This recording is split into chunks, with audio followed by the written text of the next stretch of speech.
Recording by Steve Ranker. The Telltale Heart by Edgar Allan Poe. True. Nervous. Very, very dreadfully nervous I had been and am. But why will you say that I am mad? The disease had sharpened my senses, not destroyed, not dulled them. Above all was the sense of hearing acute. I heard all things in the heaven and in the earth. I heard many things in hell. How then am I mad? Hearken, and observe how healthily, how calmly I can tell you the whole story. It is impossible to say how first the idea entered my brain, but once conceived, it haunted me day and night.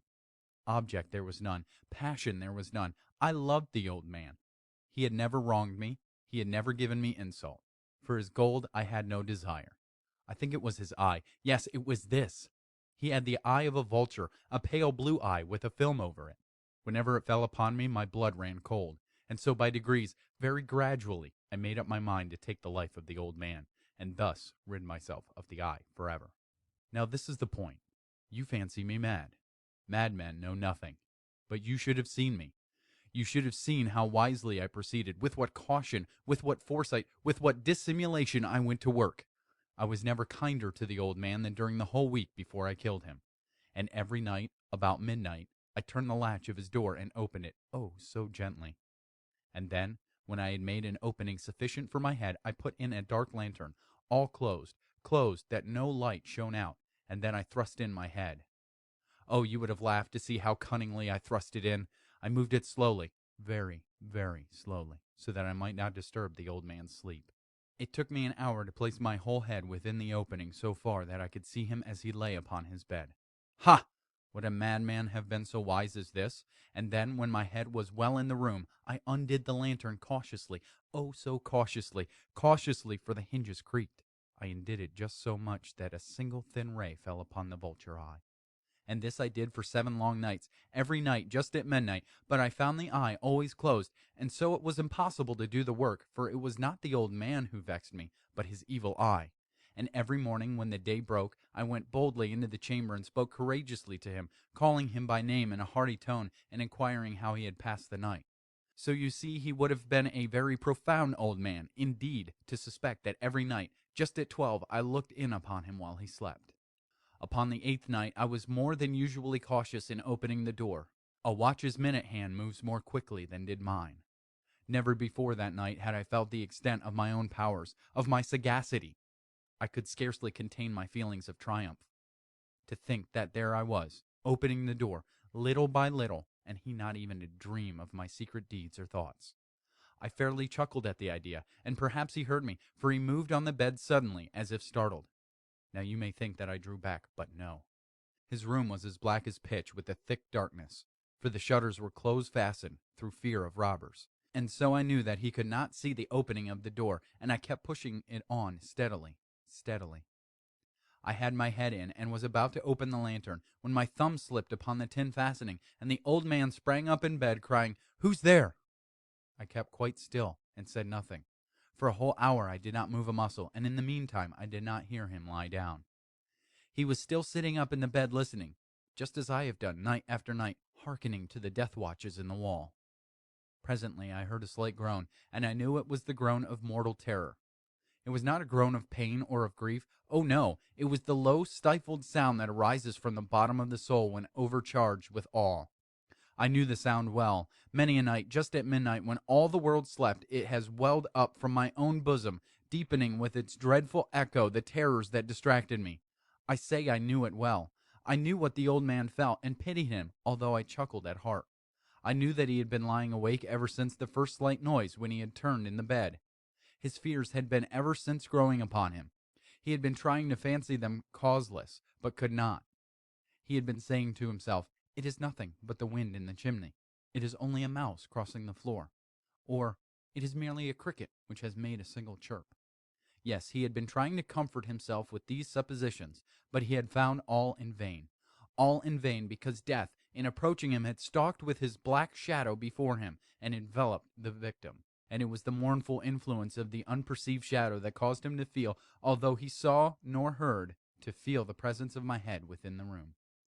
When I had waited a long time, very patiently, without hearing him lie down, I resolved to open a little, a very, very little crevice in the lantern.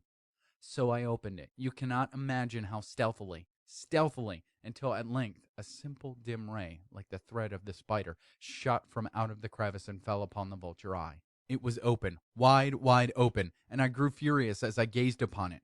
I saw it with perfect distinctness, all a dull blue, with a hideous veil over it that chilled the very marrow in my bones.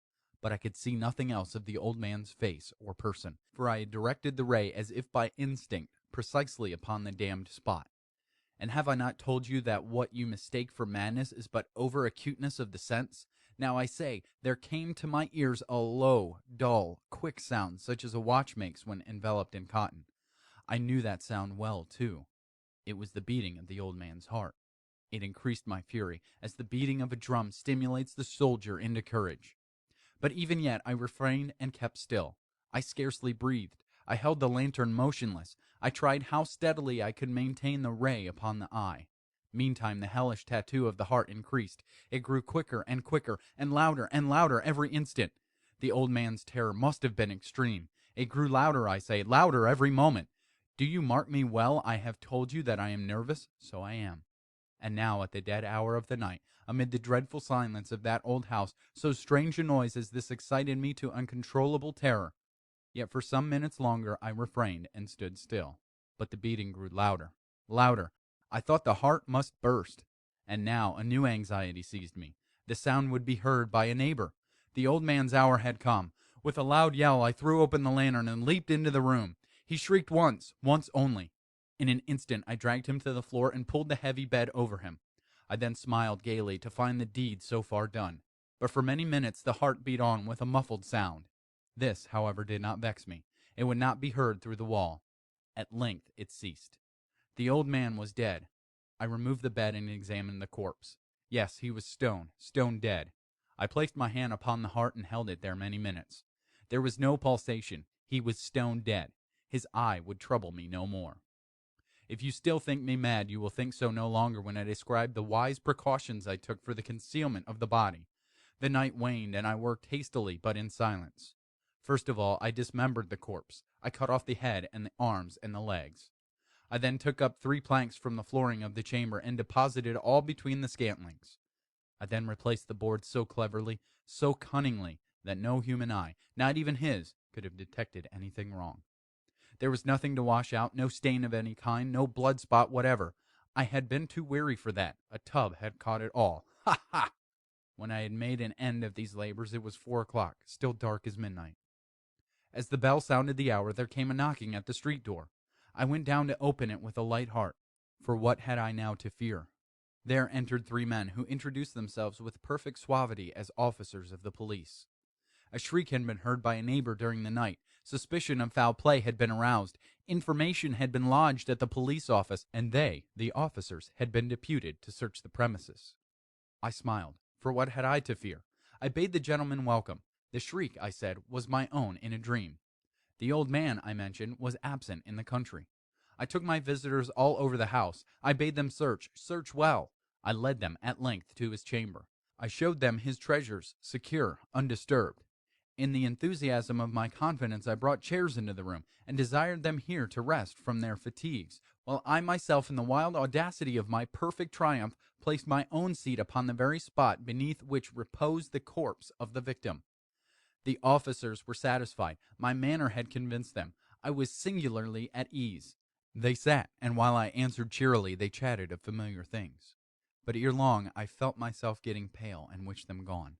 My head ached, and I fancied a ringing in my ears, but still they sat and still chatted. The ringing became more distinct. It continued and became more distinct. I talked more freely to get rid of the feeling, but it continued and gained definiteness, until at length I found that the noise was not within my ears. No doubt I now grew very pale, but I talked more fluently and with a heightened voice.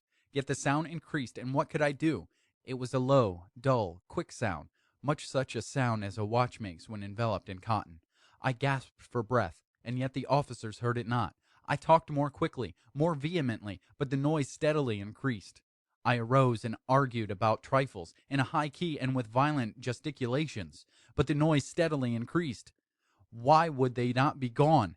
I paced the floor to and fro with heavy strides as if excited to fury by the observations of the men, but the noise steadily increased. Oh God, what could I do? I foamed, I raved, I swore. I swung the chair upon which I had been sitting and grated upon the boards, but the noise arose over all and continually increased. It grew louder, louder, louder, and still the men chatted pleasantly and smiled. Was it possible they heard not? Almighty God, no, no. They heard, they suspected, they knew. They were making a mockery of my horror. This I thought, and this I think. But anything was better than this agony. Anything was more tolerable than this derision. I could bear those hypocritical smiles no longer. I felt that I must scream or die. And now again, hark! Louder, louder, louder, louder! Villains, I shrieked, dissemble no more. I admit the deed. Tear up the planks. Here, here. It is the beating of his hideous heart. End of The Telltale Heart. Recording by Steve Ranker. Vocalmusings.wordpress.com.